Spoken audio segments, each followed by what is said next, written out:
So the challenge has been set down for the Bulletin debate with John Watkins. John, here's my response, or Henry's response, to Up the Country.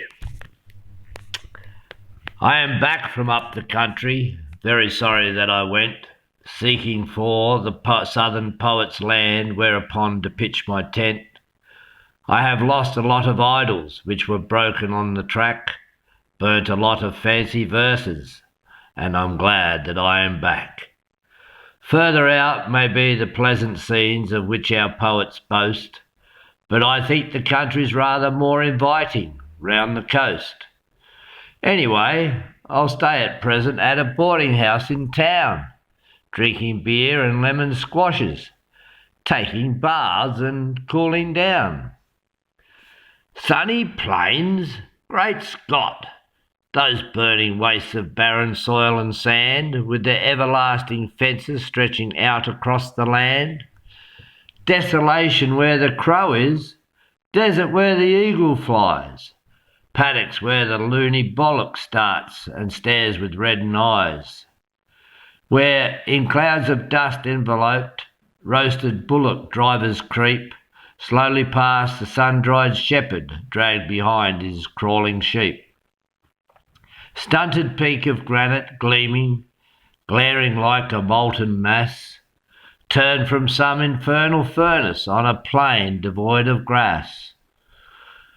Miles and miles of thirsty gutters, strings of muddy waterholes in the place of shining rivers, walled by cliffs and forest holes.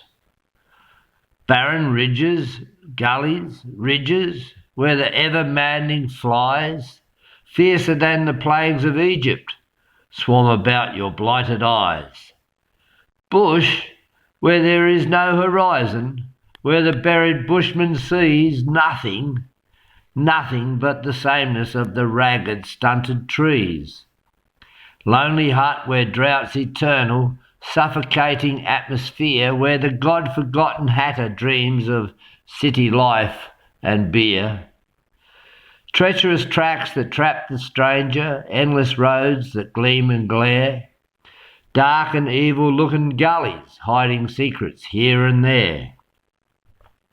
Dull, dumb flats and stony rises where the toiling bullocks bake, and the sinister goanna, and the lizard, and the snake. Land of day and night, no morning freshness and no afternoon, when the great white sun in rising bringeth summer heat in June. Dismal country for the exile, when the shades begin to fall, from the sad heart-breaking sunset to the new chum, worst of all. Dreary land in rainy weather, with the endless clouds that drift over the bushman like a blanket that the Lord will never lift.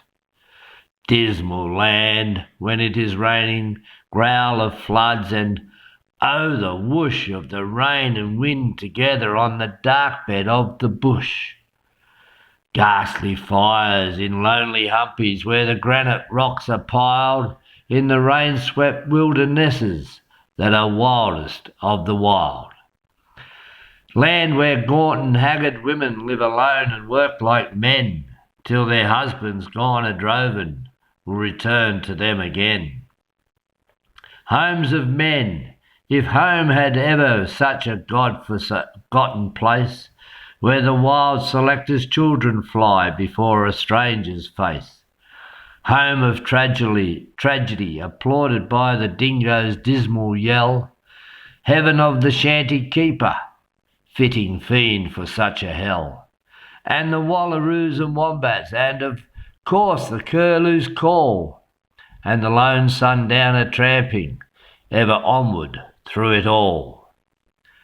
I am back from up the country where I went, seeking for the southern poet's land whereupon to pitch my tent.